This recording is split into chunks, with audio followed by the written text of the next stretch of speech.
లోకాసు వార్త 10:42 త్వరగా చదవాలి. మరియా ఉత్తమమైన దాన్ని ఏర్పరచుకొనెను, అది ఆమె యొద్ద నుండి తీసివేయబడదని ఆమెతో చెప్పెను. దేవునికి స్తోత్రం. యేసు ప్రభువారు ఆ దినాల్లో భూమి మీద యేసయ్య ఉన్న దినాల్లో యేసయ్య ఒకసారి గృహదర్శనాలు చేస్తా మరియా, మార్తా, లాజరు అనే ముగ్గురు కూడా తోబుట్టులు వాళ్ళ ఇంటికి వెళ్ళాడు ఆయన. దేవునికి స్తోత్రం. అర్థమవుతుందా? వెళ్ళినప్పుడు వీళ్ళ ముగ్గురు, 2 అక్క చెల్లెళ్ళు, 1 తమ్ముడు. వెళ్ళినప్పుడు ఒక ఆమె ఏం చేస్తుందంటే విస్తారమైన పనులు పెట్టేసుకుందంట. ఒక ఆమె ఇంటి నిండా పనులే పెట్టేసుకుంది. కొంతమందికి ఎప్పుడే పని పెట్టుకోవాలో కూడా తెలీదు. కరెక్ట్గా పండగ టయాల్లో, లేకపోతే ఆదివారం ఆరాధన టైంలో, కొంతమంది లేకపోతే ప్రార్థన జరిగే టయాల్లో, కొంతమంది బట్టలు ఉతుక్కోవడాలు, ఇల్లుకి బూజులు దులపడాలు. ఎప్పుడు బూజు దులపాలో, ఎప్పుడు బట్టలు ఉతకాలో, ఎప్పుడు ప్రార్థనకి వెళ్ళాలో ఎంత అజ్ఞానంలో ఉంటారంటే చూడండి. ఏమేం చేసిందంటే యేసు ప్రభు వచ్చి సాక్షాత్తు యేసుక్రీస్తు ప్రభు వచ్చి ఇంట్లో కూర్చున్నాడు కుర్చీలో. దేవుని స్తోత్రం. ఒక ఆమె ఏం చేస్తుందంటే మరియా అనే సహోదరి యేసు ప్రభు వారి పాదాల దగ్గరే కూర్చుని యేసయ్య మాటలు వింటా ఉందామె. దేవునికి స్తోత్రం. ఒక ఆమె ఏం చేస్తుందయ్యా అంటే ఇంటిలో లేనిపోని పనులన్నీ పెట్టేసుకుని ఆ పని ఈ పని అన్ని చూసుకుంటాము. అప్పుడు యేసయ్య అంటున్నాడు, ఇదిగో మరియా ఉత్తమమైన దాన్ని ఏర్పరచుకుంది. ఈ మరియా ఉత్తమమైన దాన్ని ఏర్పరచుకుంది, అది ఆమె యొద్ద నుండి తీసివేయబడదు అంటున్నాడు యేసయ్య. దేవుని స్తోత్రం. నీ జీవితంలో భక్తి చేస్తున్న నీ జీవితంలో నీవు ఉత్తమమైన దాన్ని ఏర్పరచుకోవాలి అని దేవుడు కోరుకుంటున్నాడు. దేవునికి స్తోత్రం. ఎందుకంటే మన దేవుడు ఉత్తముడు. ఆమేనండి. యెహోవా ఉత్తముడని రుచి చూచి తెలుసుకొనుడి అని ఉంది వాక్యంలో. దేవునికి స్తోత్రం. ఆమె అందుకే మన జీవితంలో ఉత్తమమైన దాన్ని మనం ఏర్పరచుకోవాలి. అసలు ఏం చేస్తున్నాం మనం అనేది మన గ్రహింపు కొంచెం ఉండాలి. దేవునికి స్తోత్రం. దేవునికి స్తోత్రం. హల్లెలూయా. బైబిల్లో ఉత్తమమైన దాన్ని ఏర్పరచుకున్న వాళ్ళు ఎవరన్నా ఉన్నారంటే చెప్పండి. ఎవరు? అమ్మా కొంచెం బుర్ర పొదిలి పెట్టండి. ఉత్తమమైన దాన్ని బైబిల్లో ఎవరు ఏర్పరచుకున్నారు? నిద్ర ఒక నిడిచి ఉండండి. ఆయన చూడండి. భయం వస్తుంది అండి ఆయన చూడడానికి. ఎవరో ఇప్పుడు మరియా ఉత్తమమైనదని ఏర్పరచుకుని చూసాం. ఇంకెవరు ఏర్పరచుకున్నారు? ఉత్తముడా నా దేవుడా నిత్యమునే నిన్ను స్తుతించెదను ప్రభువైన యేసయ్యా, ప్రభువైన యేసయ్యా, ప్రభువైన యేసయ్యా. ఉత్తముడా నా దేవుడా నిత్యమునే నిన్ను స్తుతించెదను ప్రభువైన యేసయ్యా, ప్రభువైన యేసయ్యా.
ఆదికాండము 13వ అధ్యాయము 10వ వచనం చదువుకుందాం.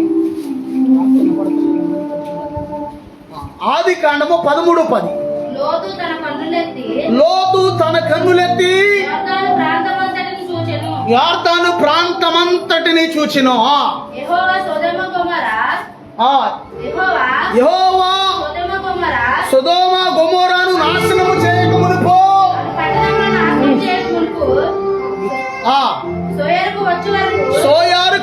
కొరకు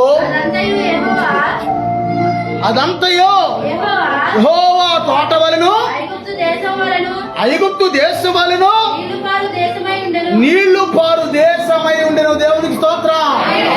అబ్రహాము లోతు ఎవరయ్యా అంటే వీళ్ళిద్దరు బంధువులు. అమ్మా ఏంటన్నారా?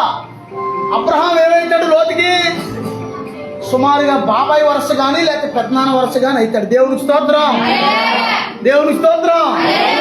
ఇద్దరు కూడా అబ్రహాము దేవుడి మాట విని అబ్రహాము దేవుని మాటకు లోబడి అబ్రహాము తన స్వదేశం నుండి బయలుదేరినప్పుడు లోతు కూడా అబ్రహాం వెంట వెళ్ళడం వాక్యంలో. దేవునికి స్తోత్రం. కాలం అయ్యాక దేవుడు అబ్రహాంని ఆశీర్వదించాడు, లోతుని కూడా ఆశీర్వదించాడు. దేవునికి స్తోత్రం. ఏళ్ళ గొర్రెల కాపర్లు ఆళ్ళ గొర్రెలు ఎన్ని మందలు ఎక్కువైపోయేసరికి వాళ్ళకి ప్లేస్ సరిపోల, భూమి సరిపోతే వాళ్ళ కాపర్లకి వీళ్ళ కాపర్లకి కొన్ని గొడవలు వచ్చింది, తగులు వచ్చింది. అప్పుడు అబ్రహాము దేవుని బిడ్డవైన వాడు కాబట్టి, జ్ఞానం కలిగిన వాడు కాబట్టి, దేవుని ఆత్మ కలిగిన వాడు కాబట్టి అబ్రహాం ఏమన్నాడంటే, ఒరే బాబు, మనం బంధువులు, మనం గొడవలు ఆడుకోకూడదు. ఇదిగో నువ్వు తూర్పుకి వెళ్తే నేను పడమరికి వెళ్తాను, లేదంటే నువ్వు పడమరికి వెళ్తే నేను తూర్పుకి వెళ్తాను, చాయిస్ నీదే, ఏదనేది నిర్ణయించుకో అని ఒక మాట చెప్పాడు అబ్రహాం. దేవుని స్తోత్రం. ఏమన్నాడు అప్పుడు? ఏమన్నారండి లోతు? ఆయా ఓకే అన్నా. అబ్రహాము ఆ మాట అన్నప్పుడు ఓకే అన్నాడు. కానీ ఆ ఏం చేయాలంటే, ఎందుకు బాబా ఈ మాట్లాడడానికి, మనం ఒంటరిగా ఎక్కడి నుంచో వచ్చి ఈ రోజు ఇంతగా ఆశీర్వదించబడ్డాం, నీకు వేరే నేను ఉండగలుగుతున్నా అనాలి అక్కడ. కానీ ఏమన్నాడంటే, అబ్బా ఎదురు చూస్తున్నాడేమో ఆ మాట కోసమే. మొత్తానికి ఏమన్నాడంటే, ఆ యొక్క కన్నులెత్తి చూశాడంటే, ఇటు వెళ్దామని చూస్తే సొదొమ గొమొర పచ్చగా ఉందంట, నీరు పడే తోటలాగా ఉందంట, ఏదేనిలాగా ఉందంట చూస్తుంటే. అప్పుడు అనుకున్నాడు, అయ్యా నేను అయితే బాబాయ్ నేను సొదొమకి వెళ్తాను, నేను సొదొమ ఆ యోర్దాన్ నది బాగా నీళ్ళు వెళ్తున్నాయి, బాగా ఆ యొక్క ఏదేని తోటలాగా ఉంది. నీళ్ళు వెళ్ళినప్పుడు ఏమైంది అక్కడ? పచ్చగా ఉంది. నీళ్ళు ఎక్కువ ఉన్న చోటన ఏముంటుందండి? పంట సమృద్ధిగా ఉంటుంది. సమృద్ధి కలిగిన ప్రాంతాన్ని ఎన్నుకున్నాడు ఈ యొక్క లోతు లేని లోతు అంటారు బైబిల్ పండితులు. దేవుని స్తోత్రం. ఏమి లోతు లేదు ఇతనికి? ఆత్మీయతలో లోతు లేదు కాబట్టి ఇతను కన్నులకు చూసిన దాన్ని చూసుకున్నాడు. మా బాబాయ్ ఒట్టి పిచ్చోడు, వీడికేం తెలీదు, వీడి ఎడాలు ఎన్నుకున్నాడు, ఈ పిచ్చోడు కొండలు ఎన్నుకున్నాడు. మా బాబాయ్ మాట్లాడితే ఎడారిలో బలిపీఠం కడతాడు, మాట్లాడితే కొండల్లో బలిపీఠం కడతాడు, మట్టితో బలిపీఠం కడతాడు, దేవుడు అంటాడు, దేవుడే మీద ఆధారపడతాడు, ఏం తెలీదు, ఆ ఎడారిలో ఉంటే ఏమొస్తుంది అని అనుకున్నాడు. అమ్మయ్య నేను చాలా తెలివైనోడిని, ఇంకా నయ్యో మా బాబాయ్ నేను వెళ్ళే చోటకు వస్తాను లేదు, అరే నువ్వు వెళ్ళే చోట నేను కూడా ఇంకో పక్కకు వస్తాను, అక్కడ కూడా నేను కూడా గుడారు వేసుకుంటా అని అనలేదు అని అనుకున్నాడేమో కేవలం లోతు. దేవుని స్తోత్రం. దేవుని స్తోత్రం. దానికి లోతు వెళ్ళిపోయాడు, తన కుటుంబాన్ని తీసుకుని సమృద్ధి కలిగిన ప్రాంతానికి వెళ్ళిపోయాడు. అక్కడ చూసుకుంటేనంట 13వ వచనం మీరు చదువుకుంటే ఉంటది అక్కడ, సొదొమ మనుషులు దుష్టులను యెహోవా దృష్టికి బహు పాపులై ఉండిరి. అక్కడ చూసుకుంటే ఎవరి జతకి వెళ్ళాడు ఈ యొక్క లోతు? దుష్టుల జతకి వెళ్ళాడు. ఆత్మీయుడైన అబ్రహామును విడిచిపెట్టేసి దుష్టుల సావాసం చేశాడు. వెళ్ళి దుష్టుల సావాసం చేసి ఏం చేశాడంటే, అమ్మయ్యా ఇక్కడ జనం ఉన్నారు, ఇక్కడ ఊరు ఉంది, ఇక్కడ డబ్బు ఉంది, ఇక్కడ సమృద్ధి ఉంది అనుకున్నాడు. కానీ అక్కడ బాబాయ్ అయిన అబ్రహాము దగ్గర ఏముందనేది కనిపెట్టలేకపోయాడు. దేవుని స్తోత్రం. అబ్రహాము డైరెక్ట్ దేవుని పిలుపుతో అక్కడ ఉన్నాడని ఆ యొక్క గ్రహించుకోలేకపోయాడు. అబ్రహాముని దేవుడు ఎల్లమన్న ప్రాంతానికి వచ్చాడని అబ్రహాం ఆ విషయం గ్రహించుకోలేకపోయాడు. దేవుని స్తోత్రం. తర్వాత లోతు వెళ్ళిపోయిన తర్వాత యెహోవా అబ్రహాముని మరీ ఎక్కువగా ఆశీర్వదించాడు. దేవుని స్తోత్రం. దేవుని స్తోత్రం. అందుకే నీ సావాసం ఎవరితో ఈ పగడగాల సమయంలో? ఎవరితో నీ సావాసం? చుట్లు తాగే వాళ్ళతోనా? సిగరెట్లు తాగే వాళ్ళతోనా? బ్రాంతి పుల్లుగా తాగే వాళ్ళతోనా? లేకపోతే వాళ్ళ గురించి వీళ్ళ గురించి చెడుగా మాట్లాడే వాళ్ళతోనా? ఎవరితో మన సహవాసం పరిశీలించుకోవాలి. దేవుని స్తోత్రం. లేకపోతే భయంకరమైన విగ్రహారాధన సంబంధులతోనా? ఎవరితో మన సహవాసం? దేవుడు మాట్లాడుతున్నాడు. గుళ్ళోకి వస్తే బళ్ళోకి వచ్చిన అందరూ ఒకే లెవెల్గా కనపడతారు, ఒకే యూనిఫామ్లో ఉంటారు. స్కూల్కి వెళ్తే, బళ్ళోకి వెళ్తే, ఊళ్ళోకి వస్తే ఒకే రకంగా సగ్గం భక్తి ఉన్నట్టుగా అందరూ కూడా, భక్తి ఉన్నా లేకపోయినా పెద్ద బైబిళ్ళు ఎంతంత బైబిల్ తీసుకుని వచ్చి బైబిల్ పట్టుకుని అందరూ ఉంటారు. కానీ ఎక్కడుంది అక్కడ లోతు? ఎక్కడుంది లోతు? అమ్మా, సహవాసం ఎవరితో? మన సహవాసం ఎవరితో? నీ సహవాసం. దేవుడు మాట్లాడుతున్నాడు ఈ పగటికాల సమయంలో. దేవుని స్తోత్రం.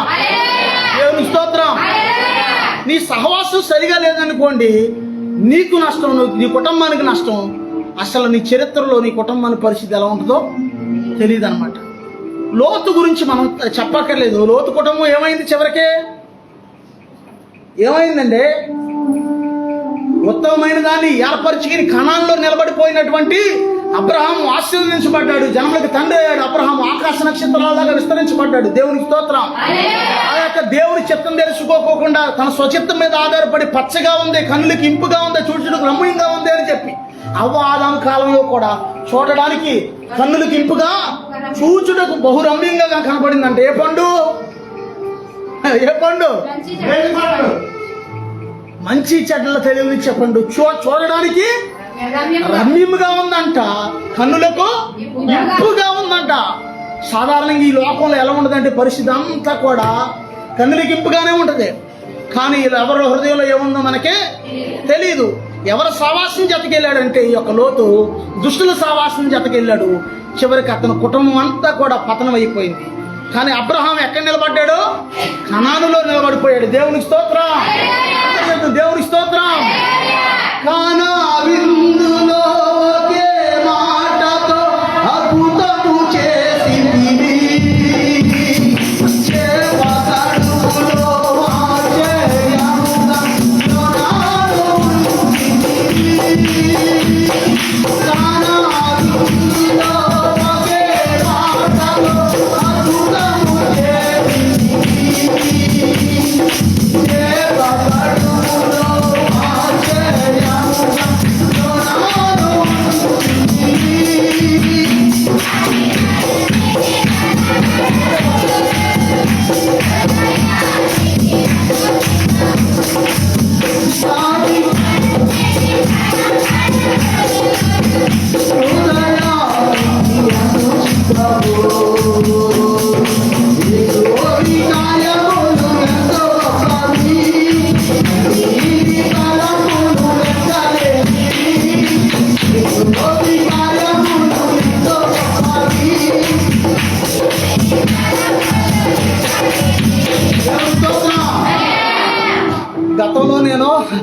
గతంలో కామరకోట ప్రాంతంలో సహోదరుడికి రాజకుమారికి ఒక ఇల్లు చూపించా. బాబు వీళ్ళు మన విశ్వాసులు ఒకప్పుడు చాలా నమ్మకస్తులు, వీళ్ళు మనల్ని ప్రేమించి ఆత్మీయత కలిగిన విశ్వాసులు. ఆ తల్లి వృద్ధాప్యంలో ఉన్న తల్లి, వాళ్ళకు కుమారుడు.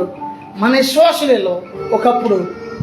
వీళ్ళు నీకు అప్పగిస్తున్నాను, ఇక్కడ సేవ చేసుకొని అయినా అని ఒకసారి చూపించా తీసుకెళ్ళి.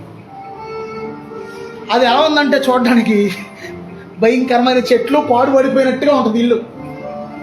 ఇల్లుగా ఉందంటే మనుషులు కావాలి కానీ మనకు ఆత్మలు కావాలి. కానీ ఒకప్పుడు ఇదంతా ఉందా? ప్లేసు ఎలా ఉండేది? ఇది ఉందా? అడిగి తీసి అడిగేయడానికి అవకాశం ఉండేది కాదు. మరి ఎంతగా దేవుడు ఇన్నిసార్లు ఎడలు చేసి ఎంత పెద్ద మందిరం చేసేసాడు దేవుడు. దేవుడికి స్తోత్రం.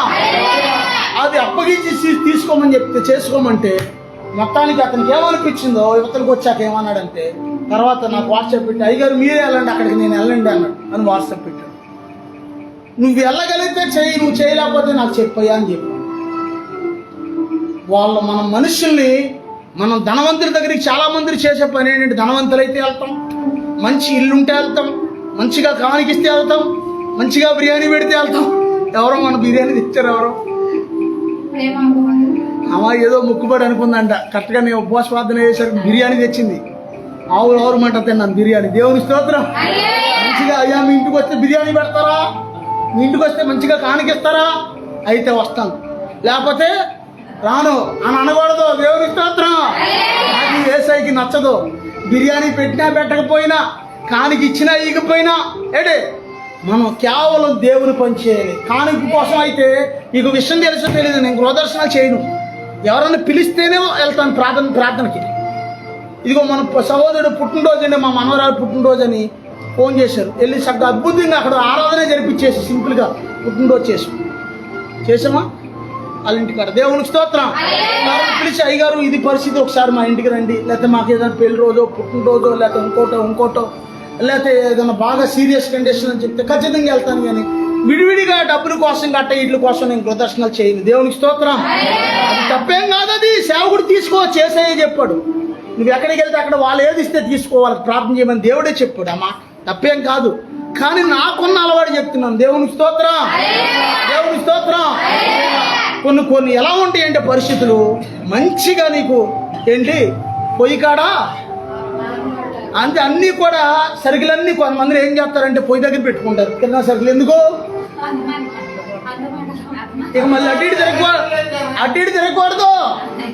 ఉప్పు కావాలా అక్కడే ఉండాలి, కందిపప్పు కావాలా అక్కడే ఉండాలి, ఏంటి జీలకర్ర కావాలా అక్కడే ఉండాలి, ఏంటి ఇంకేంటి అన్ని దగ్గర ఉండాలి సగ్గా. అది కొంచెం టాప్ వంట మేసలు చూడాలి మనం. ఎప్పుడన్నా బాగా వంటలు చేసేవాళ్ళు అది కొంచెం ఎవరా అంతేనా? ఆ సీనియారిటీ అది. ఇక చూసుకో వెనక ముందు మనకు మళ్ళీ సరిపోద్ది అంటాం. అదే ఉండదు. టాపా తీసి అదో గుప్పుడు వేసి టాపా మని చేసేస్తారు వంటలు. దేవునికి స్తోత్రం. అది వాళ్ళ సీనియారిటీ, అది దేవునికి స్తోత్రం. మొత్తానికి ఈ సహోదరికి ఏమనిపించిందో అది చూస్తే, అబ్బాయి ఇది నాకు నచ్చలేదు బాబు, నా రేంజ్కి ఇది సరిపోదు, ఏది ఈ పాడుపడ్డ ఇల్లు నా రేంజ్కి సరిపోదు, ఈ పాడుపడ్డ మనుషులు నా రేంజ్కి. కానీ నేను ఇటు తిరిగి అక్కడికి నేను ఎక్కడ ఇల్లు కోసం తిరిగినా ఏ మూలకి వెళ్ళినా ఆ తల్లి కనపడుతుంది. ఏంట్రా బాబు, ఒకసారి ఊరంతా తిరుగుతుంటే ఇంటి కోసం ఈ మూల ఆమె కనపడింది. సర్లే నేను ఇలా దిగా అచ్చబడికి వెళ్తే కావాలన్నమాట పాస్టర్ గారు, నేను ఆ మూల ఆమె కనపడింది. ఏంట్రా బాబు ఎడ్డినా అంటే ఏమింటికాడ పెట్టమంటున్నాడు దేవుడు ప్రార్థన అని నాకు అప్పుడు అర్థమైంది. ఒకప్పుడు కొంతకాలం ఇంతవరకు పెట్టి ఆపేశాను. మరలా దేవుడు ఊహించలేని రీతిలో ఆ తల్లి కోసం ఈ మధ్య కాలంలో మరలా ప్రార్థన పెట్టించాడు అక్కడ దేవుడు. దేవునికి స్తోత్రం. దేవునికి స్తోత్రం. నిజంగా మనం ఎక్కడ ప్రార్థన జరిపిస్తే అక్కడ ఆ ప్రజలు ఆశీర్వదించబడతారు. దేవునికి స్తోత్రం. దేవునికి స్తోత్రం. ఆ తల్లి ఈ రోజున ఏమని ప్రార్థన చేస్తుందంటే, నేను అమ్మ చిన్న ప్రార్థన చేయమ్మ వాక్యం కోసం అంటే, అయ్యా వారిలో ఒంటరి అయిన వాడు 1000 మంది ఎగును, ఎన్నిక లేని వాడు బలమైన జనమగనని చెప్పారు నాయన. ఇదిగో నీ సేవకుని 1000 మందిగా చేయను ఆయన అని ప్రార్థన చేసింది. నేను చెప్పుకున్నాను 1000 మందిగా చేయను ఆయన. అయ్యా మమ్మల్ని ప్రేమించి మా సేవకు ఇదిగో నేను సేవకుని తీసుకొచ్చావయ్యా అంత దూరం మా కోసం అని ఆ తల్లి కళ్ళమ్మటి నీళ్ళు పెట్టుకుని ప్రార్థన చేస్తుంది. దేవునికి స్తోత్రం. దేవునికి స్తోత్రం. అబ్రహాము ఉత్తమమైన దాన్ని ఏర్పరచుకున్నాడు. లోతైతే ఆ యొక్క శరీరానుసారంగా చూసింది మాత్రం చూసి ఆశపడ్డాడు. సాధారణంగా లోకానుసారంగా చూసేది ఎలా ఉంటుంది, కన్నులకి చాలా అందంగా ఉంది, చాలా ప్రేమగా ఉంటుందేమో అని పెళ్లి చేసుకుంటే అది తన్ని దీన్ని చాలా అందగాడు జలజాల చుట్టూవాడు అని పెళ్లి చేసుకుంటే ప్రేమించి ఆడు తంతాడు, ఎగిరెగిరి తంతాడు. ఆ ప్రేమ అమ్మా వద్దమ్మా, నేను చూపించిన అమ్మాయిని పెళ్లి చేసుకోమ్మా, నేను చూపించిన అబ్బాయిని పెళ్లి చేసుకో తల్లి అని చెప్పిద్ది. తల్లి చెప్పిద్ది, తండ్రి అబ్బాయి నేను ప్రేమించాను ఈయనే చేసుకుంటాను. ఆడు ఎగిరి తంతాడు. తన్నేదాకా విశ్వరూపం ఎవరికి? అప్పుడు అయ్యో మా నాన్న ఆ రోజున చెప్పాడు, మా అమ్మ చెప్పింది, నేను వెళ్ళలేదు ఈ రోజున అయ్యోమయం ఉంది. ఏం చేయాలి ఇప్పుడు? తీరంగా కనపడతలో ఇప్పుడు ఏం చేయాలి? ఒడ్డుకెళ్ళటానికి ఏ దారి? దేవునికి స్తోత్రం. దేవునికి స్తోత్రం. దేవుడి ఆలోచన చెప్పున నువ్వు వెళితే నువ్వు దీవించబడిపోతావు. ఆమేనా? యేసు ప్రభు ఆలోచన చెప్పు నువ్వు వెళితే ఉత్తమమైన దాన్ని నువ్వు వెనుకుంటే నువ్వు దీవించబడిపోతావు. దేవునికి స్తోత్రం. ఉత్తమమైనది మనం చేయాలి. దేవునికి స్తోత్రం. అలా ఇంకో ప్రశ్న వస్తున్నా, బైబిల్లో ఇంకా ఉత్తమమైనది ఎవరు ఏర్పరచుకున్నారు? ఇంకా అమ్మా చెప్పాలి, అమ్మా చెప్పండి, ఇంకెవరు ఏర్పరచుకున్నారు? ప్రేమ. చెప్పండి అమ్మా, చెప్పనా? రూతు. ఎందుకు? నయోమికి 2 కోడలు ఉన్నారు. నయోమి అనే వ్యక్తికి పెద్ద కోడల పేరేమో వార్పా, చిన్న కోడల పేరేమో రూతు. వాస్తవానికి నయోమి భర్త చనిపోయాడు, వార్పా భర్త చనిపోయాడు, రూతు భర్త చనిపోయాడు. ఒకే ఇంటిలో 3 వ్యక్తులు విధవరాళ్ళగా ఉన్నారు ఆ ఇంట్లో. మొత్తానికి తండ్రి నాయన ప్రభా మా అత్తగారితో పలికిచ్చాయా అని ప్రార్థన చేస్తుందేమో మా ఛానల్ మట్టి. ఒక రోజున అత్తగారు సడన్గా ఏమందంటే, అమ్మా మీరు చూస్తే అంతకాలం మీరు చూస్తే వయసులో ఉన్నారు తల్లి, నేను చూస్తే ముసలిదాన్ని రేపో మాప అన్నట్టుకుంది నా పని. ఇంకా నాతో పాటు మీరు ఎంతకాలం ఉంటారమ్మా? మీరు వెళ్ళి వేరే మీ బంధువుల దగ్గరికి వెళ్ళిపోయి మీ తల్లిదండ్రుల దగ్గరికి మరలా పెళ్ళిళ్ళు చేసుకోండి తల్లి అని ఒక మాట నవ్వుకుని ఒక మాట అంది అత్తగారు. అంతే ఎగిరి గెంతేసి పెద్ద కోళ్ళు అత్తగారిని ముద్దెట్టుకుని అమ్మ ఎంత మంచి అత్తయ్య అని చెప్పి పరిగెత్తుకొని వెళ్ళిపోయింది. అంటే మనసులో ఎప్పటి నుంచామా ఎదురు చూస్తుంది, మొత్తానికి వెళ్ళిపోయింది. కానీ రెండో ఆమెకు కూడా మరలా అదే మాట చెప్పింది, అమ్మా నీ తోడుకోళ్ళు వెళ్ళిపోయింది తల్లి, నీ తోడుకోళ్ళు వెళ్ళిపోయింది, నువ్వు కూడా వెళ్ళిపోమ్మా అని చెప్తే మొత్తానికి ఆమె ఏమందంటే, నీ దేవుడే నా దేవుడు, నీ జనమే నా జనం, మరణం తప్ప నిన్ను నన్ను వేరు చేసేది ఏది లేదు అని అంది. దేవునికి స్తోత్రం. కొడుతుంది ఈ మాట.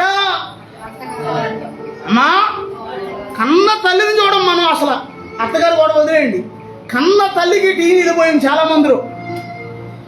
కన్న తల్లికి టీవీలో అమ్మా టిఫిన్ చేసావా ఇవాళ, ఇన్నే మా అమ్మని కాదు టిఫిన్ చేసావా, దేవునికి స్తోత్రం, దేవునికి స్తోత్రం. కన్న తల్లికి కనీసం తింటంతో సత్తంతో కూడా తెలియదు ఎవరికి. నేను నమ్మి వచ్చిన నీ భార్యకి తింటంతో సత్తంతో కూడా తెలియదు. నేను అన్నం తినేటప్పుడు కనీసం అమ్మాయి అన్నం తిన్నారు అందరూ, మీరు అందరు తిన్నారా అని అడిగితే ఒక మాట మాటకేముందండి, ముత్యాలు రాలిపోతాయా తిండి అదే ఆకలిస్తే తిండే అంటే అని అనుకోకూడదు. దేవునికి స్తోత్రం, దేవునికి స్తోత్రం. పెళ్ళిళ్ళలో ఈ ప్రమాణాలు చేస్తారు సాధారణంగా. కలిమి అందును, లేమి అందును, బాధ అందును, వ్యాధి అందును ఎప్పుడు కూడా నిన్ను ఎడబాయినని ఇదిగో దేవుని ఎదుట, సంఘం ఎదుట, దైవజనుల ఎదుట ప్రమాణం చేయుచున్నాను అంటారు. నిజమేనది. నిజంగా నువ్వు ఆ ప్రమాణం నెరవేరితే నువ్వు ధన్యుడు ధన్యురాలు. ఆమేనండి. కొంతమంది జబ్బులు వచ్చి భార్యలు వదిలేసేవాళ్ళు లేరు. అక్కడక్కడ భర్తలకు తేడా వచ్చిందని భర్తలు వదిలేసేవాళ్ళు లేరా?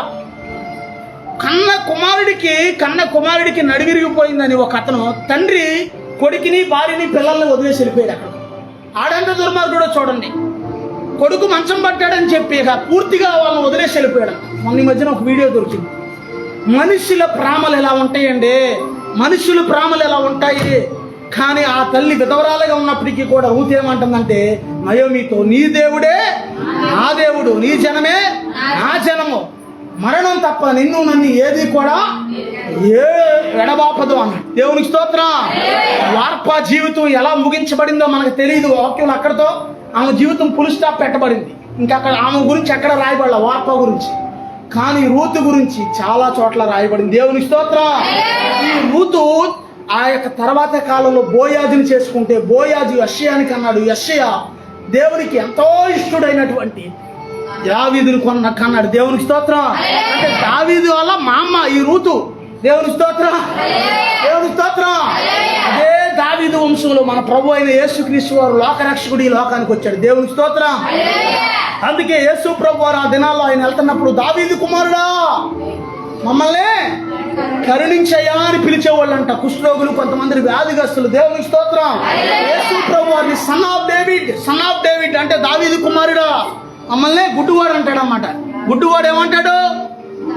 సన్ ఆఫ్ డేవిడ్ అని అరుస్తుంటాడు. అంటే దావీదు కుమారుడా నన్ను కరుణించయ్యా. దేవునికి స్తోత్రం, హల్లెలూయా, దేవునికి స్తోత్రం.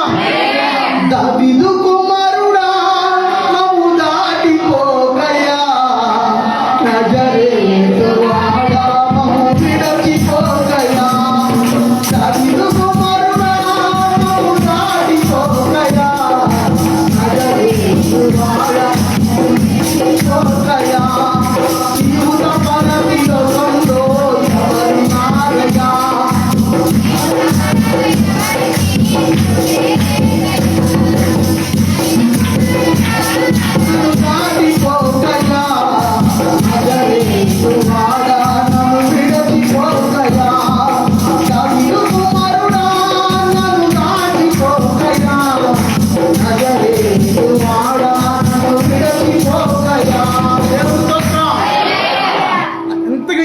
తెలుసా? మళ్ళా రెండో పెళ్లి ఎవరు చేశారో తెలుసా? రూతుకి ఎవరో అత్తగారు చేసింది.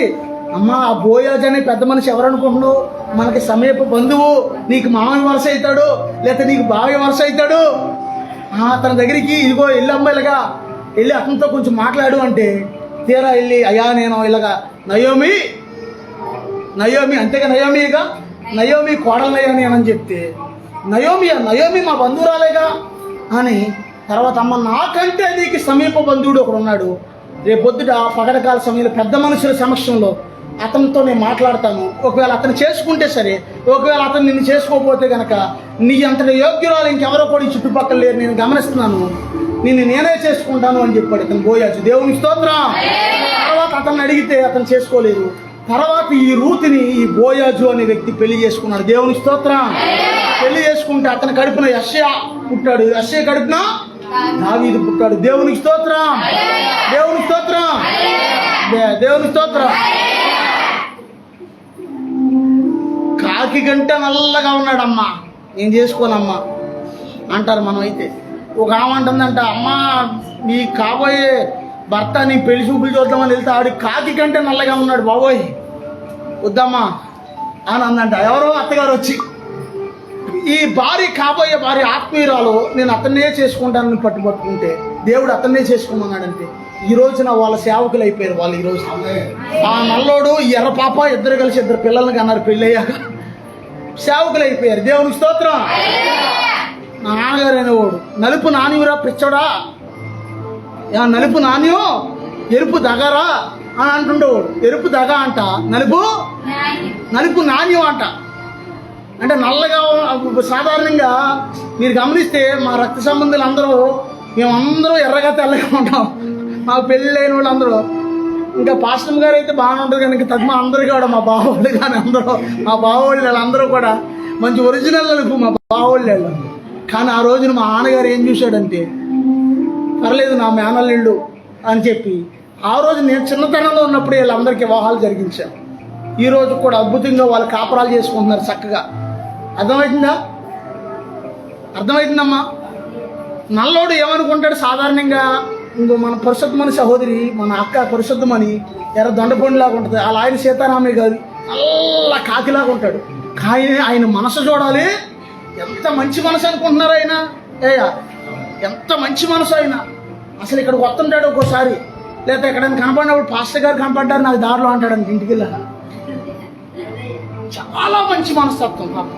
అసలు నిజంగా దేవుడు ఆ టైంలో వివాహాలు జరిగినప్పుడు అమ్మో ఎంత నల్లగా ఉన్నాడు బాబోయ్, ఇంకా ఎర్రగుండేవాడన్నయ్యా నేను ఈ నల్లోడికి ఇచ్చి చేస్తుంటే మా బావే అయినా సరే చేస్తుంటే ఎందుకు అనుకున్నాను. కానీ ఈ రోజున వాళ్ళు ఫలించారు, వాళ్ళు అభివృద్ధి చెందారు, వాళ్ళ పిల్లలు పుట్టారు, వాళ్ళకి పిల్లలు పుట్టారు, వాళ్ళు ఫలించారు. దేవునికి స్తోత్రం. నేనేమన్నాను సహోదరుడితో, పిల్లల్ని నువ్వు చూడడం కూడా ఇది నీకు ఆశీర్వాదం అయ్యా అని చెప్పానా లేదా? దేవునికి స్తోత్రం. దేవునికి స్తోత్రం. అంటే రూతుకి పెళ్లి ఎవరు చేశారు అమ్మ? అర్థమవుతుందా? మనం సాధారణంగా మనం చేసుకునే ఇవన్నీ ఏం చేస్తాయంటే లేనిపోని కుంపట్లు తెచ్చి పెడతాయి. మన ప్రేమలో మన వ్యవహారాలు లేనిపోని కుంపట్లో ప్రేమ లేదంట్లా, ప్రేమ ఉంది, మనుషుల్లో ఉంది ప్రేమ. కానీ సాధారణంగా పెద్దలు కుదిర్చింది ఎలా ఉంటుందంటే చూడడానికి ఒకరు నలుపు ఒకరు తెలుపు ఉంటుంది, కానీ వాళ్ళే సెట్ అవుతారు. నేను ఒకసారి మా కుర్రోడు కోసం ప్రార్థన చేశాను. మా బంధువులు ఒకరు మీ అబ్బాయికి ఇలా పిల్లల్ని చేసుకోవాలని అడుగుతుంటే వీడు చూస్తే చాలా పొడుగున్నాడు, వాళ్ళు చూస్తే కొంచెం హైట్ తక్కువ ఉన్నారు, ఏంటి ప్రభు అసలు ఇది కల్తీదా విధానం అని ఆలోచించి ప్రార్థన చేస్తే కొబ్బరి చెట్టు గుత్తురు కాసేసినట్టు చూపించారు. పొడుగు హైట్ కాదు, అక్కడ దేవుడు ఏర్పాటు రకరకాలుగా ఉంటుంది, మీకు తెలీదు. మా తాతయ్య గారు ఏమో చేయెత్తి మనిషి, మీకు అర్థం అవ్వాలని చెప్తున్నా, చేయెత్తి మనిషి ఈయన. మా నాన్నగారు వాళ్ళ నాన్నగారు బాగా హైట్ మనిషి. ఈయన పెళ్ళప్పుడు మా మామ ఏమో పొట్టి, ఈ పీట వేసారంట, పీట మీద నుంచి పెట్టారంట పక్కన ఈయన లెవెల్ రావడానికి, పెద్ద పీట వేసి పీట మీద నుంచి పెట్టారంట. ఆ టైంలో ఈయనేమో దొండపండులాగా ఉండేది ఎర్రగా. ఎవరో మా అమ్మ. తాతయ్య ఏమో నల్ల కాకిలాగా ఉండేవాడు, కానీ మనిషి మాత్రం కర్రోళ్ళు మంచి హైట్ ఉండేవాడు మనిషి. దేవుడు పల్లెంపు చేశాడు వాళ్ళు. ఆ టైంలో పూర్వం జరిగింది వివాహం. వాళ్ళ కడుపున 7 పిల్లలు పుట్టారు. ఫలించడం అంటే అదే. దేవుని స్తోత్రం. రంగు రుచి చెక్కదనం చూసుకునేది కాదు ఏంటి, రంగు రుచి చెక్కదనం అన్ని సమపాలలో వచ్చినాయి అనుకో, అన్ని సమానంగా ఉన్నాయి అన్నారనుకో, ఇద్దరు భార్య భర్తలు గుర్తుంచుకోండి, ఇద్దరు ఈక్వల్గా, ఇద్దరు హీరోలాగా ఉన్నారనుకోండి, వాళ్ళు కొట్టి చెప్తారు ఆత్మ. నిజం, తప్పుగా అనుకోకండి. కాదు కొట్టుకోవడం మీకు కలుగుతున్నాను. నీ లెక్క ఏంటి, నేను దొరసాన్ని, నేను వస్తాదినని ఏమంటాడు. ఈ లెక్క ఏంటి, నేను దొరలాంటి అని ఈడు అంటాడు. ఇద్దరు కూడా దేవునికి స్తోత్రం. రూతు వివాహము నయోమి చేసింది అక్కడ. ఇదిగో పలానా వ్యక్తి నువ్వు చేసుకోమ్మా, నువ్వు దీవించబడతావు, నువ్వు ఫలిస్తావు, నువ్వు ఆశీర్వదించబడతావు అని చెప్పింది. దేవునికి స్తోత్రం. అక్కడ ఏం చేసిందంటే ఉత్తమమైన దాన్ని రూతు ఏర్పరచుకుంది. దేవునికి స్తోత్రం. దేవుని చిత్తానికి తల వంచింది. దేవునికి స్తోత్రం. అసలు రూతు వచ్చిన వంశం భయంకరమైన వంశం, అది చెప్పడానికి కూడా అవకాశం లేదు. భయంకరమైన మోయాబీల వంశం. ఆ వంశంలో నుంచి వచ్చిన స్త్రీ ఆ శాపమంతా బ్రేక్ అయిపోయి ఒక ఆశీర్వాదకరమైన వ్యక్తిగా మార్చబడింది. దేవునికి స్తోత్రం. దేవునికి స్తోత్రం. ఇంకో వ్యక్తి ఉన్నారు. ఎవరు? ఉత్తమమైన దాన్ని ఏర్పరచుకున్న వాళ్ళు మరొక వ్యక్తి ఉన్నారు. చెప్పండి, చెప్పాలి, టైం అయిపోతుంది. చెప్పనా అమ్మా? ఎలీషా. దేవునికి స్తోత్రం. ఏలియా శిష్యుడైనటువంటి ఏలియా పరలోకానికి వెళ్ళిపోతున్నప్పుడు, దైవజనుడైన ఏలియా వృద్ధాప్యంలో ఉన్నప్పుడు నీకేం కావాలి అని అడిగితే, ఫైనల్గా నీకు ఏం కావాలి నీ కోరిక అని అడిగితే, అయ్యా నీ ఆత్మలో 2 పాళ్ళు నాకు కావాలన్నాడు. అంటే నీ మీద ఎంత ఆత్మ ఉందో అంతకు 2 నాకు కావాలంటే అది నా వల్ల అది కాదురా బాబా, అది దేవుడి చేతిలో ఉందని అడిగితే, అసలు అలా అయితే నేను అసలు నిన్ను వదలయ్యా, నువ్వు ఎక్కడికి వెళ్తే అక్కడికి నేను వచ్చేస్తానంటాడు. గట్టిగా పట్టేసుకుని వదిలిపెట్టకపోతుంటే చివరికి పరలోకానికి ఆయన దైవజనుడని ఏలియా వెళ్ళిపోయిన తర్వాత దేవుడు 2 ఎలీషాను అభిషేకించాడు. ఎలీషా తర్వాత ఎలీషా అంతటి వాడు అవ్వాల్సినటువంటి గెహజీ ఏమయ్యాడంటే ఆ యొక్క ధనాపేక్షతో దేవుణ్ణి విడిచిపెట్టి దేవుని సేవకుని మోసం చేసి చివరికి ఏమయ్యాడంటే భయంకరమైన కుష్టి వ్యాధిని తనకే తన తరతరాలకే కూడా తెచ్చుకున్నాడు. దేవునికి స్తోత్రం. ఆ యొక్క 2వ రాజులు 5వ అధ్యాయము 25వ వచనం చదవండి. 2వ రాజులు 5వ అధ్యాయం 25వ వచనం.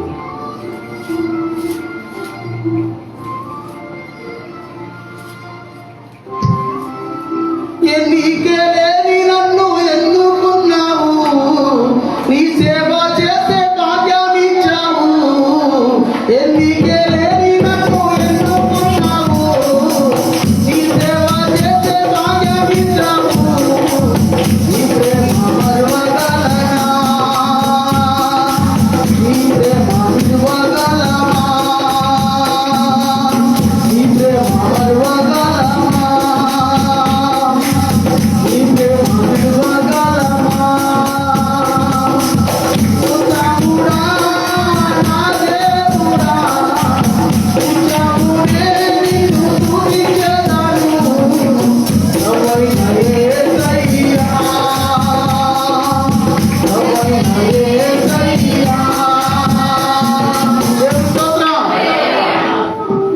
సాధారణంగా వివాహాల టైంలో అందరికీ మాకు చిన్న వయసులోనే వివాహాలు జరిగినాయి. నాకు సుమారుగా 19 సంవత్సరాలు 20 సంవత్సరాల వయసులో జరిగింది వివాహం.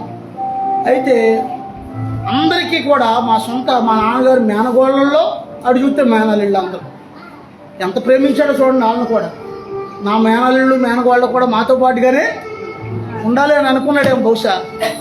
వాళ్ళందరినీ కూడా ఇదిగో నువ్వు ఈ వ్యక్తిని పెళ్లి చేసుకుంటే ఇంక మళ్ళీ మారు మాట్లాడితే ఎవరు మారు మాట్లాడలేదు. కానీ నా టైం వచ్చేసరికి నాకు అప్పుడే ఎందుకు నాన్న పెళ్ళి అన్నాను. అప్పుడే పెళ్ళి ఎందుకు నాన్న అని అంటే మా నాన్నగారు అన్నాడు, వయసులో సంపాదించిన ఆస్తి అయినా ఉండాలి, వయసులో పుట్టిన పిల్లలైనా ఉండాలని నీకు తెలియదురా, రేపొద్దున నీ పిల్లలు నీకు చేతికి వచ్చేస్తారు అనుకుంటేవాడు ఆయన. నీ వయసు పెరక్కోకుండా వాళ్ళు నీకు చేతికి వచ్చేస్తారు అనుకుంటేవాడు. ఆయన లేడుగా నా మాటలు మాత్రం ఇప్పుడు నెరవేరుతుంది. దేవునికి స్తోత్రం. దేవునికి స్తోత్రం. అంటే పెద్దల మాటని గౌరవించడం అనే దాని గురించి ఈ ఇంపార్టెంట్ విషయం మీకు చెప్తున్నాను. దేవునికి స్తోత్రం.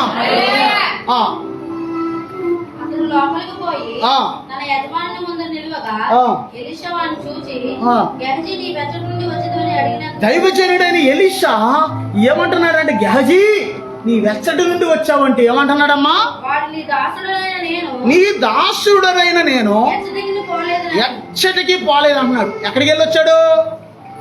నయమాన్ వచ్చాడు. ఏమంటున్నాడంటే, అయ్యా మీకు ఇదిగో బంగారం తెచ్చాను, వెండి తెచ్చాను, వస్త్రాలు తెచ్చాను, ఆహారం తెచ్చాను, అన్నీ తెచ్చాను, నా రథాల నిండా తెచ్చాను. అయ్యా తీసుకో దైవజనుడు అంటే, నీవు తెచ్చి నాకేమీ అక్కర్లేదు, యార్దాను నదిలోకి వెళ్ళి మునుగో, నీ యొక్క జబ్బంతా కూడా పోద్ది అని చెప్పాడు ఈ దైవజనుడు. దేవునికి స్తోత్రం.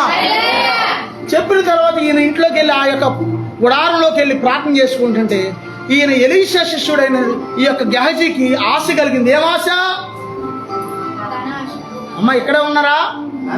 ఆశ కలిగి ఏం చేశాడంటే, ఈ ధనాపేక్ష కలిగి మొత్తానికి ఆ బంగారం తెచ్చుకున్నాడు, వస్త్రాలు తెచ్చుకున్నాడు, అన్ని తెచ్చేసుకుని ఆశేసుకుని ఏం తెలియనట్టు వచ్చి అక్కడ నుంచి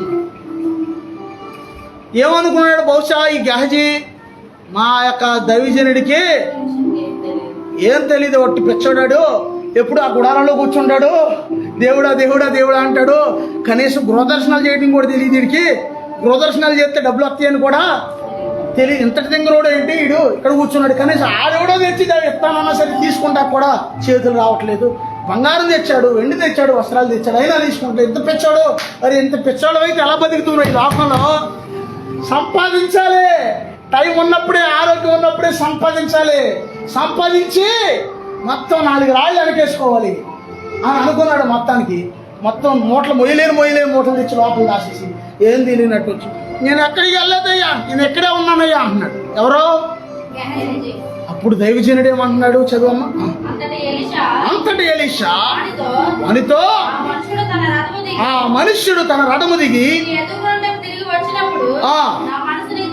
నా మనస్సు నీతో కూడా రాలేదా? నేను ఎక్కడే ఉన్నాను కానీ నా మనసు అక్కడ నువ్వేం చేస్తున్నావు మొత్తం చూస్తుందిరా బాబు అని చెప్పేశాడు.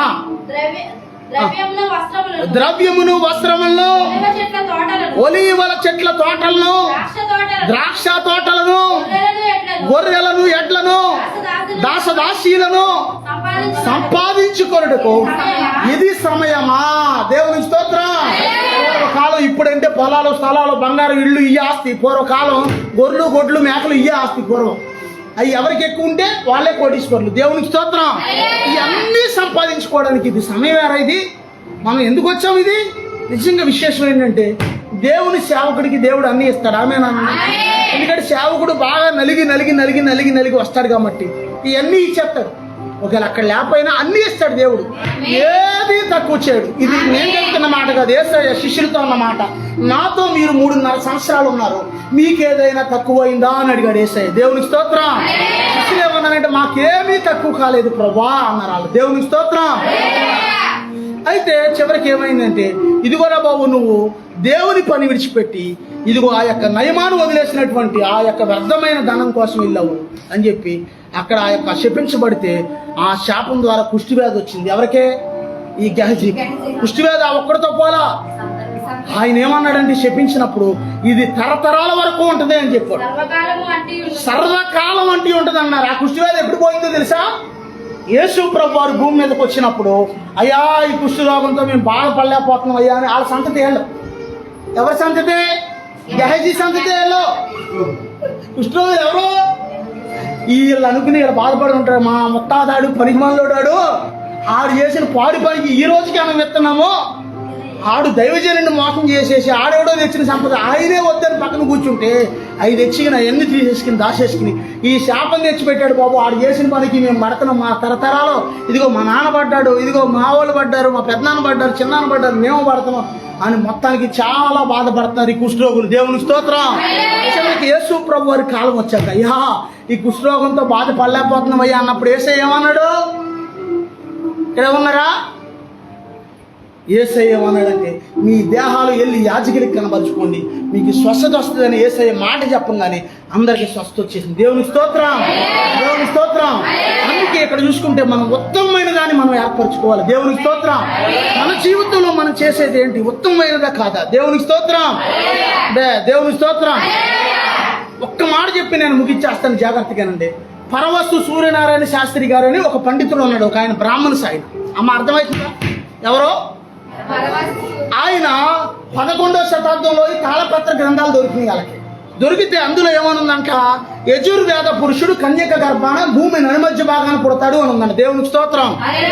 అప్పుడు ఏం చేయాలి అర్థం కాక 10 అవతారాలు ఉన్నాయి. మొత్తం 10 అవతారాల్లో కన్యక గర్భాన పుట్టిన అవతారం ఎవరు కనపడలేదు. ఎవరు ఈయన అసలు కన్యక గర్భాన పుట్టింది అని ఎదుగుతున్నాడంట ఆయన, కానీ దొరకట్లా. కొద్ది రోజులకి ఆ ఊరిలో వర్షాలు పడతలేదని ఊరి జనాలు చాలా మంది హోమం చేయమని డబ్బులు ఇచ్చారంట. డబ్బులు పోజేసి ఆ పట్టణం వెళ్ళి ఆ సరుకులు అవన్నీ కొనుక్కిని హోమం చేద్దామని ఆ ఊరు వస్తుంటే ఎక్కడో మైకులో నుంచి పాట వినబడుతుందంట. ఏమని? కన్యక గర్భాన పుట్టావయ్యా అని వినబడుతుంటే ఆ మైక్ అనుభవాలు పడి అక్కడి నుంచి వినపడుతుందని అక్కడికి వెళ్ళిపోతాయి. అది చర్చిలో నుంచి వినపడుతున్నారు. దేవునికి స్తోత్రం. ఇంకో పిలక ఉందంటే ఇలా ఉంటుంది కదా, వాళ్ళకి ఇదంతా డెప్పులాగా ఉంటుంది, ఇది మటుకి ఇలా పిలక ఉంటుంది. అమ్మ అర్థమవుతుందా? ఈ పిలక వేసుకుని పంచి కట్టుకుని ఉన్నాడు ఈయన అక్కడికి వెళ్ళేసరికి ఇక్కడ ఇప్పుడు పాట వచ్చింది కదండి, దాని నిమిత్తం నాకు ఏదైనా తెలుసుకోవడానికి ఏదైనా ఉందా మీ దగ్గర, పుస్తకం గ్రంథం ఏదైనా ఉందా అని అడిగాడు. ఆ పాట వివరణ కావాలి, ఆ పాట గురించి వివరణ అని అడిగితే అప్పుడు అయ్యా మీరు పరవశ సూర్యనారాయణ శాస్త్రి గారు కదండి అన్నారంట. పెద్ద పేరేళ్ళు. అప్పుడు అన్నీ బైబిల్ ఇస్తే ఆయనకి బైబిల్ రోజు గర్భగుడిలో పెట్టి దీపం ముట్టెలిగించుకుని బైబిల్ చదువుతూ ఉండేవాడంట. దేవుని స్తోత్రం. దీపం ముట్టెలిగించి రహస్యంగా చదివేవాడండి ఈయన బైబిల్.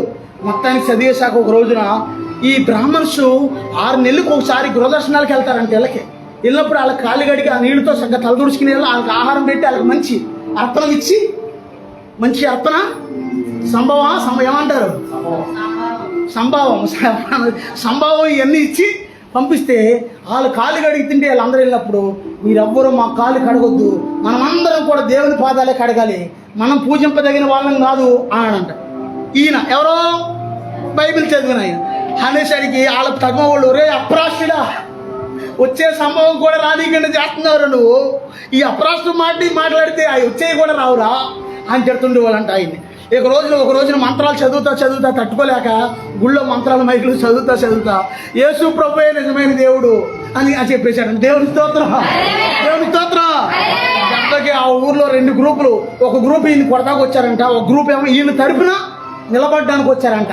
ఈయన ఒప్పుకున్న యథార్థంగా నిజం ఒప్పుకున్నాడు. అది చివరికి మరణాపాయ పరిస్థితుల్లో ఆ ప్రాంతాన్ని విడిచిపెట్టి వేరే ప్రాంతానికి వెళ్ళి మిషనరీగా చేరి ఇంకా పరిపూర్ణంగా దేవుని గురించి ఆయన తెలుసుకున్నాడు. పరవశ సూర్యనారాయణ శాస్త్రి అని కొడితే వస్తుంది యూట్యూబ్లో. దేవుని స్తోత్రం. అలాగే నిజంగా ఈయన ఏమి ఏర్పరచుకున్నాడంటే ఉత్తమమైన దాన్ని ఏర్పరచుకున్నాడు. మన జీవితంలో కూడా మరి ఉత్తమమైన దాన్ని ఏర్పరచుకుంటే అది మన యొద్ద నుండి తీసివేయబడదు. అందుకే యేసయ్య అంటున్నాడు, మరి ఆ ఉత్తమమైన దాన్ని ఏర్పరచుకుంది కనుక అది ఆమె యొద్ద నుండి తీసివేయబడదు. దేవుడి కొద్ది మాటలు దీవించును గాక. ప్రార్థన చేసుకుందాం. ప్రభువా, నా జీవితంలో వ్యర్థమైన వాటి వైపు చూడకుండా నాయన, వ్యర్థమైన వాటిని చేయకుండా నా ప్రభు అయ్యా, నేను కూడా ఉత్తమమైన దాన్ని ఏర్పరచుకునే కృప నాకు దయచేయండి. ఇదిగో మనుషులు పై రూపాన్ని చూస్తారు, ఇదిగో దేవుడు హృదయాన్ని చూస్తాడు, ఇదిగో మనుషులు పై రూపాన్ని లక్ష్య పెడతాడు, ఇదిగో దేవుడైతే నా ప్రభు అయిన దేవుడు హృదయాన్ని లక్ష్య పెడతాడు. ఇదిగో అబ్రహాము ఉత్తమమైన దాన్ని ఏర్పరచుకున్నాడు, ఇదిగో ఎలీషా ఉత్తమమైన దాన్ని ఏర్పరచుకున్నాడు, ఇదిగో రూతు ఉత్తమమైన దాన్ని ఏర్పరచుకుంది, మరియా ఉత్తమమైన దాన్ని ఏర్పరచుకుంది, పరవశ సూర్యనారాయణ శాస్త్రి గారు ఉత్తమమైన దాన్ని ఏర్పరచుకున్నారు. నీ జీవితంలో ఇదిగో నువ్వు ఉత్తమమైన దాన్ని ఏర్పరచుకుంటే దేవుడు నిన్ను బట్టి సంతోషపడతాడు, నిన్ను బట్టి ఆనందపడతాడు. ప్రభు సన్నిధిలో ప్రభువా, నా జీవితంలో ఉత్తమమైన దాన్ని ఏర్పరచుకునే కృప నాకు దయచేయండి అయ్యా, నా జీవితంలో ఉత్తమమైన దాన్ని ఏర్పరచుకునే భాగ్యం నాకు దయచేయండి అయ్యా. ఇదిగోనైనా నీకు ఇష్టడిగా ఇష్టరాలుగా నన్ను చేయను ఆయన అయ్యా, నీ చిత్తానుసారంగా నన్ను అడిగిన ఇదిగో లోతైతే సొదొమ గొమొర్రా వైపు చూశాడు, పచ్చగా ఉన్న ప్రదేశం వైపు చూశాడు. లోతైతే ఇదిగో ఏదేని తోట వలె ఉందంట, అది యెహోవా తోట వలె ఉందంట, ఆ ప్రాంతాన్ని చూశాడు. ఇదిగో అబ్రహాం అయితే ఎడారి భూమిలో ఉన్నాడు, అబ్రహాం అయితే కొండల్లో ఉన్నాడు, అబ్రహాం అయితే కనానులో ఉన్నాడు. ఇదిగో మా బాబాయ్ అయిన అబ్రహాంకి తింగరవాడు ఏమీ తెలియదు అనుకున్నాడు లోతు. కానీ అబ్రహాం ఎక్కడున్నాడంటే దేవుడు ఉన్నమన్న చోటన ఉన్నాడు. ఇదిగో అబ్రహాము ఆశీర్వదించబడ్డాడు, అబ్రహాము జనములకు తండ్రిగా మార్చబడ్డాడు, అబ్రహాము ఇదిగో లెక్కింపలేని జనాంగంగా మార్చబడ్డాడు. ఇదిగో దేవుని సన్నిధిలో ఈ రోజున ఒకవేళ నీ దగ్గర ఏమీ లేకపోవచ్చు, ఈ రోజు నువ్వు ఒక సామాన్యుడు అయి ఉండొచ్చు, ఈ రోజు నువ్వు ఒక సామాన్యురాలవే అయి ఉండొచ్చు. ఇదిగో దేవుడు ఉన్నమన్న చోటన ఏమీ లేకపోయినా నిలబడి ఉంటే ఇదిగో దేవుడు నిన్ను ఆశీర్వదిస్తాడు, దేవుడు నిన్ను హెచ్చిస్తాడు, దేవుడు నీ పరిస్థితులు మారుస్తాడు. ఇదిగో వార్ప అయితే తన అత్తగారిని ముద్దు పెట్టుకుని వెళ్ళిపోయింది. ఇదిగో రూత్ అయితే ఏమంటుందంటే నీ దేవుడే నా దేవుడు, నీ జనమే నా జనము, ఇదిగో మరణం తప్ప ఏది నిన్ను నన్ను వేరు చేయదు అని అంటుంది. ఇదిగో ఆమె తీర్మానాన్ని బట్టి, ఆమె నిబంధన బట్టి దేవుడు ఆమెను ఆశీర్వదించాడు. ఇదిగో ఆశీర్వాదకరమైన వంశంలో చేర్చారు. ఇదిగో ఆమె గర్భవాసంలో నుండి ప్రభు అయిన యేసుక్రీస్తు వారు రావడానికి ప్రభు సహాయం చేశారు. ఇదిగో నీవు ఎలా ఉన్నావు ప్రభు సన్నిధిలో నువ్వు పరిశీలించుకో. ఇంతకు ముందు నీ జీవితంలో ఎన్నో సందర్భాల్లో ఒకవేళ ఉత్తమమైన దాన్ని చేయలేక ఇదిగో వ్యర్థమైన చేసావేమో, ప్రభు నన్ను క్షమించాయా. ఉత్తమమైన నేను కోల్పోయాను, ప్రభు నన్ను క్షమించాయా. ఉత్తమమైన వ్యక్తిగా నన్ను చేయను ఆయన. ఇదిగో దైవజనుడైన ఏలియా ఇదిగో పరలోకానికి ఆరోహమై వెళ్ళిపోతున్నప్పుడు ఇదిగో దైవజనుడైన ఎలీషా అంటున్నాడు, అయ్యా నీ నన్ను విడిచి వెళ్ళొద్దు, నీ ఆత్మలో 2 పాలు దయచేయి నేను అని అడిగాడు. ఇది ఉత్తమమైన దాన్ని ఎలీషా ఏర్పరచుకున్నాడు. ఇది గెహజీ అయితే శాపగ్రస్తమైన దాన్ని ఎన్నుకున్నాడు. నీవు దేవుని సన్నిధిలో ఎలా ఉన్నావు, నిన్ను నువ్వు పరిశీలించుకుని. ఇదిగో శాపగ్రస్తమైన దాన్ని ఎన్నుకుంటున్నావా, లేకపోతే ఉత్తమమైన దాన్ని ఎన్నుకుంటున్నావా? ప్రభు సన్నిధిలో ప్రార్థన చేసుకున్నాం. ప్రభా, ఉత్తమమైన దాన్ని ఎన్నికైన వ్యక్తిగా నన్ను చేయను ఆయన. అయ్యా, ఇదిగో నేను నీ దృష్టికి అనుకూలంగా నాయన నిర్దోషిగా నన్ను చేయను ఆయన. అయ్యా, నీ చిత్తానుసారంగా ప్రవర్తించి నాకు నేర్పించండి ప్రభా అని ప్రార్థన చేసుకున్నాం. ప్రభు సన్నిధిలో ప్రార్థన చేసుకున్నాం.